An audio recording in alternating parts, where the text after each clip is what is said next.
Hi, എന്തൊക്കെയുണ്ട്? സുഖം തന്നെയല്ലേ എല്ലാവർക്കും? എന്തൊക്കെയാണ് വിശേഷങ്ങൾ? അപ്പോൾ ഞാൻ പറയാനായിട്ട് നിങ്ങളടുത്ത് ഉദ്ദേശിച്ചുള്ള ഒരു കാര്യം എന്താണെന്ന് വെച്ച് കഴിഞ്ഞാൽ, നമ്മുടെ മുരാരി തന്ത്രി നിങ്ങളൊക്കെ കണ്ടിട്ടുണ്ടാവും. 16 വയസ്സുള്ള പെൺകുട്ടിയെ വിശ്വാസത്തിൻ്റെ പേരിൽ ചികിത്സയ്ക്കെന്ന വ്യാജേന മാനസിക വിഭ്രാന്തി ആയിരുന്ന കുട്ടിയെ ചികിത്സയ്ക്ക് എത്തിച്ച രക്ഷിതാക്കളെയാണ് ഞാൻ ആദ്യം ചീത്ത പറയാം കേട്ടോ. ഉള്ള കാര്യം പറയാലോ. കാരണം ഇതുപോലത്തെ ഉഡായിപ്പ് ആശാന്മാരുടെ അടുത്തേക്ക് ഇതുപോലെ പ്രായപൂർത്തി പോലും ആകാത്ത മക്കളെ പറഞ്ഞയക്കുന്ന രക്ഷിതാക്കൾക്കാണ് ആദ്യം അടി കൊടുക്കേണ്ടത്. കാരണം എന്താ അറിയോ, നമ്മൾ ആലോചിക്കേണ്ട ഒരു കാര്യമുണ്ട്. വിശ്വാസത്തിൻ്റെ മറവിൽ ചൂഷണം ചെയ്യുന്ന ഒരുപാട് ആളുകളുണ്ട്. നല്ല ആളുകളുണ്ട് കേട്ടോ, എല്ലാവരെയും അടച്ചാക്ഷേപിക്കില്ല. പക്ഷെ നല്ല ആളുകളുണ്ട്. എന്നിരുന്നാൽ പോലും എൻ്റെ ഒരു കാൽക്കുലേഷൻ പ്രകാരം ഒരു 10 ആളുണ്ടെങ്കിൽ 8 ആളുകളും ഉഡായിപ്പാണ്. ബാക്കിയുള്ള ആളുകൾ മാത്രമേ ഉള്ളൂ കുറച്ച് നല്ല ആളുകൾ.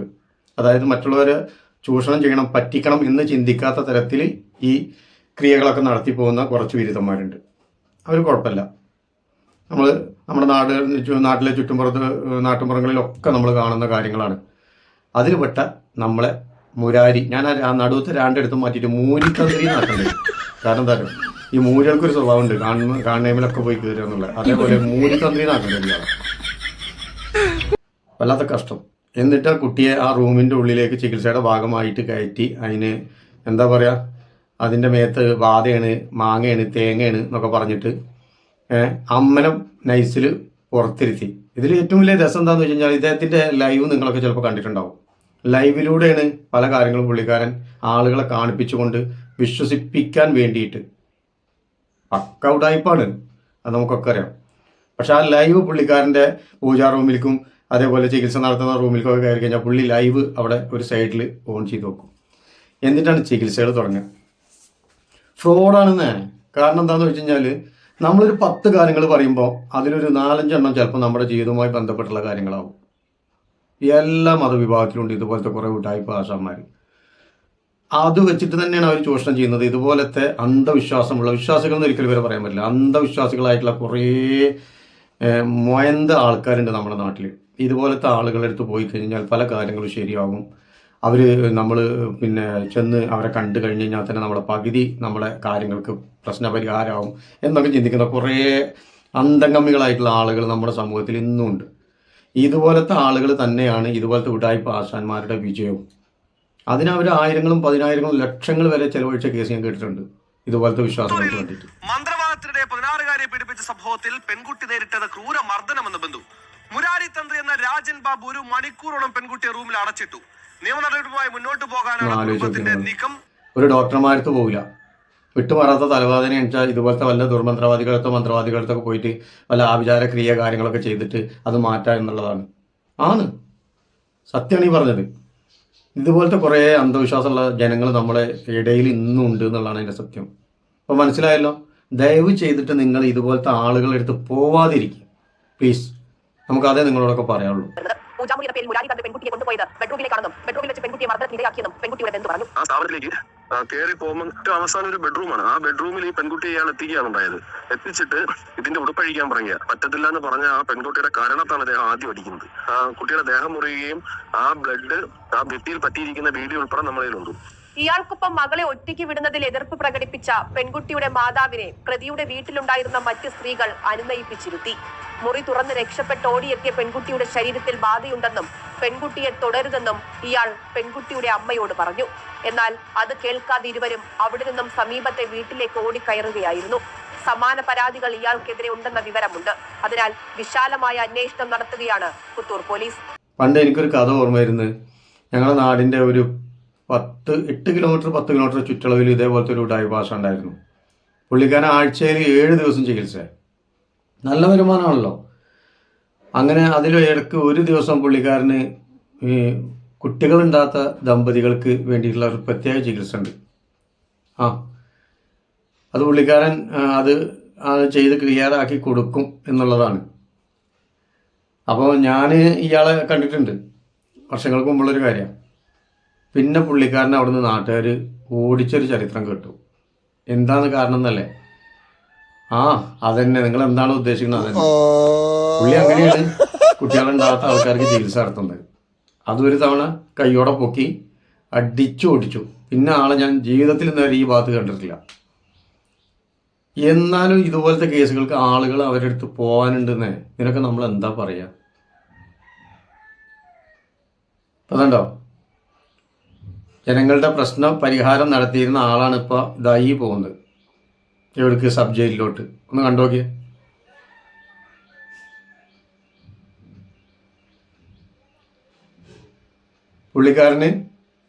പുള്ളിക്കാരൻ്റെ എന്താ പറയുക, കാര്യങ്ങൾ തന്നെ മനസ്സിലാക്കാൻ കഴിയുന്നില്ല.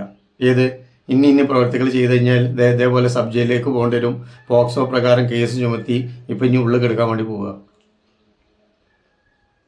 എന്തായാലും നല്ല സുഖജീവിതമാവും. കാരണം ഗവൺമെൻറ് എന്തായാലും 10-650 ഉറുപ്പ്യൊക്കെ ശമ്പളം ആക്കിയിട്ടുണ്ടല്ലോ അപ്പം ജയിലിൽ താമസിക്കുന്ന ജയിൽ പുള്ളികൾക്ക് വേണ്ടിയിട്ട്.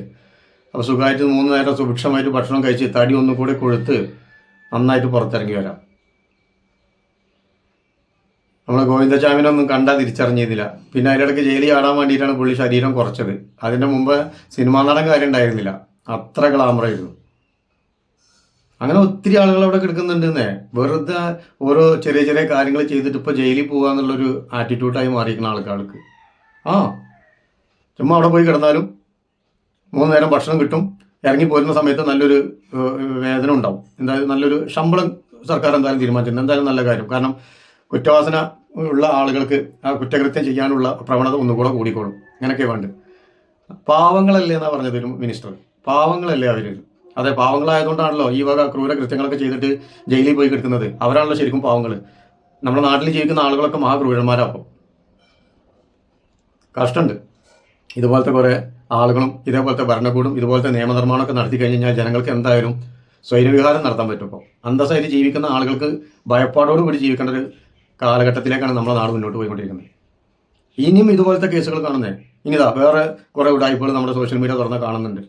ഞാൻ ആളെ പേരൊന്നും പറയുന്നില്ല.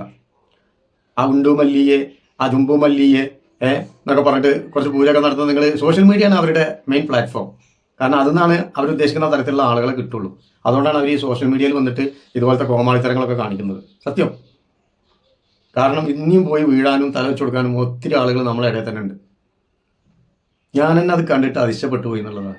ഞാൻ ജസ്റ്റ് ഇവിടെ ഒന്ന് അതിൻ്റെ ഒരു ചെറിയൊരു ഉദാഹരണം ഞാൻ ഇവിടെ ഒന്ന് വേണമെങ്കിൽ നിങ്ങൾക്ക് പ്ലേ ചെയ്ത് കാണിക്കാം. കാരണം അധികം അത് പ്ലേ ചെയ്യാൻ പറ്റില്ല. നമ്മൾ മറ്റ് മതങ്ങളെ തമ്മിലടിപ്പിക്കാൻ വേണ്ടിയിട്ടോ അല്ലെങ്കിൽ അവരെ പ്രകോപിപ്പിക്കാൻ വേണ്ടിയിട്ടോ അല്ല. നമ്മുടെ നാട്ടിൽ നടക്കുന്ന ഇതുപോലത്തെ ഉഡായിപ്പുകളെ പുറത്തു കൊണ്ടുവരാൻ വേണ്ടിയിട്ടാണ്. തമാശല്ല, പുറത്തു കൊണ്ടുവരണം. കാരണം ഇവരൊക്കെ എന്താ പറയുക, ജനങ്ങളെ പറ്റിച്ച് തിന്ന് ജീവിക്കുന്ന നാറികളാണ്.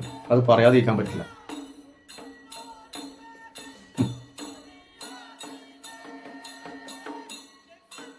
നമ്മുടെ മൂരിത്തന്ത്രി റൂമിന്റെ ഉള്ളിൽ കുട്ടിനെ കയറ്റിയിട്ട് അതിന്റെ ഉള്ളിൽ പിന്നെ പല അറകളുമാണെന്നാ പറയുന്നത്. വ്യാജ ജോത്സ്യൻ മുരാരി തന്ത്രി എന്ന രാജൻ ബാബു പോലീസ് പിടിയിലാകുന്നത് കഴിഞ്ഞ ദിവസമാണ്. ഒളിവിലായിരുന്ന പ്രതിയെ ഭരണിക്കാവിലെ ഒരു ഫ്ളാറ്റിൽ നിന്നുമാണ് പിടികൂടിയത്.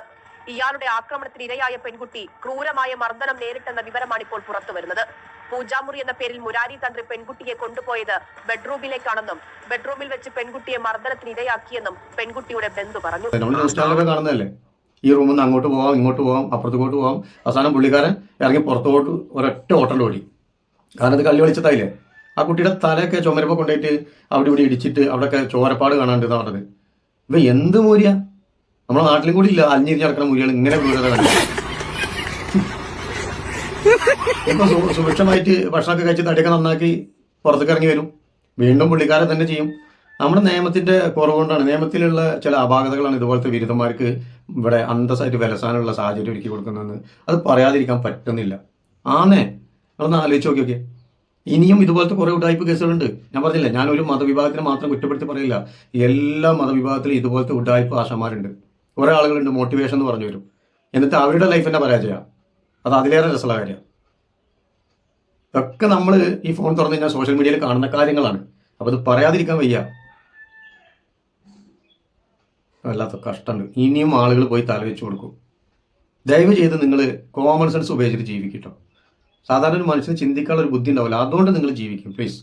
ഇതുപോലത്തെ ആളുകളുടെ അടുത്തേക്ക് നമ്മളെ ഈ ലോകത്തിന്റെ കിടപ്പെന്താണെന്ന് അറിയാത്ത നമ്മുടെ മക്കളെ കൊണ്ടുപോയി നിങ്ങൾ തള്ളി കൊടുക്കരുത്. അപ്പോൾ ഓക്കെ. ഇത്രയും എനിക്ക് ഈ വിഷയത്തിൽ പറയാനുള്ളൂ. ഞാൻ എൻ്റെ അഭിപ്രായം പറയാൻ വേണ്ടി വന്നാണ്. വീഡിയോ കണ്ട് ഇഷ്ടമായിട്ടുണ്ടെന്നുണ്ടെങ്കിൽ ലൈക്ക് ചെയ്യുക, കമൻറ്റ് ചെയ്യുക, ഷെയർ ചെയ്യുക. കൂടാതെ ഹൈപ്പ് ഓപ്ഷൻ ഉണ്ട്, അതും കൂടെ ഒന്ന് ചെയ്യുക. ഓക്കെ, നിങ്ങളുടെ വിലയേറിയിട്ടുള്ള കമൻറ്റുകൾ എന്തായാലും രേഖപ്പെടുത്തണം. ഓക്കെ, പുതിയൊരു വീഡിയോസുമായി നമുക്ക് വീണ്ടും കാണാം. Bye bye.